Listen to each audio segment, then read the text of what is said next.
Dear colleagues, I am extremely pleased to see you at my poster and would like to give you a brief introduction into my mini research presented as a kind of infographics. Steroid 5-alpha reductases are conserved enzymes which occur both in vertebrates and in plants, and in the both groups they are involved in steroid hormone biosynthesis. In vertebrates, 5-alpha reductases are involved in the final step of male sex steroid biosynthesis. In plants, they catalyze the initial step of steroid hormone biosynthesis, but in the both groups they perform a similar role, and this similarity requires evolutionary characterization. Is it a result of an independent acquisition by horizontal gene transfers, or it is a result of an inheritance of a common ancestor? To delve into this question, I performed a simple phylogenetic analysis and constructed a neighbor joining phylogenetic tree and a minimum evolution phylogenetic tree. Here you can see the neighbor joining phylogenetic tree, and at this tree you can see 5-alpha reductases that belong to all three domains of life. To archaea, they are blue. To eukaryotes, they are green, and to bacteria, they are black.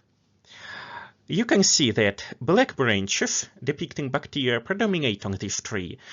It suggests that the bacterial domain was the primary source of 5-alpha reductases, and both archaea and eukaryotes acquired 5-alpha reductases independently by horizontal gene transfers from bacteria.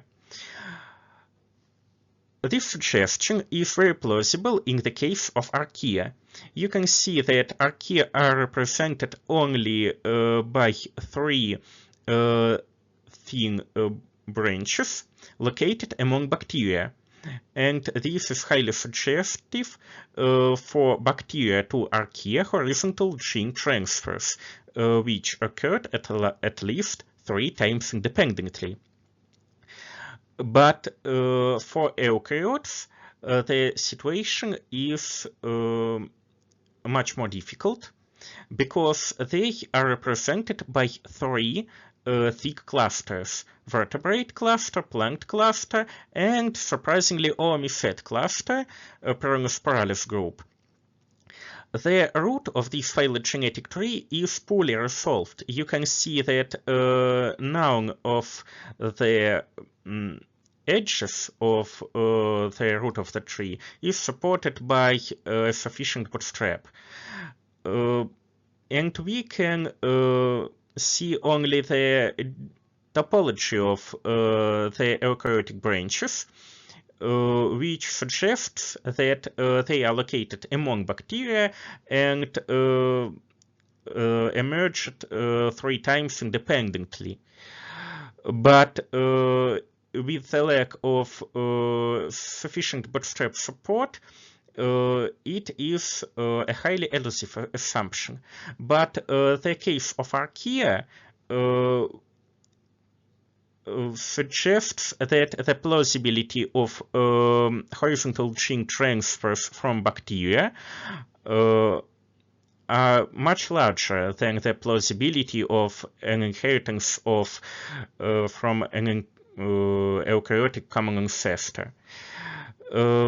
Moreover, the known data on the location of this enzyme in biosynthetic pathways in plants and in vertebrates, which are highly different, increases the plausibility that plants and vertebrates and oomycetes acquired this enzyme independently, by horizontal gene transfers from bacteria.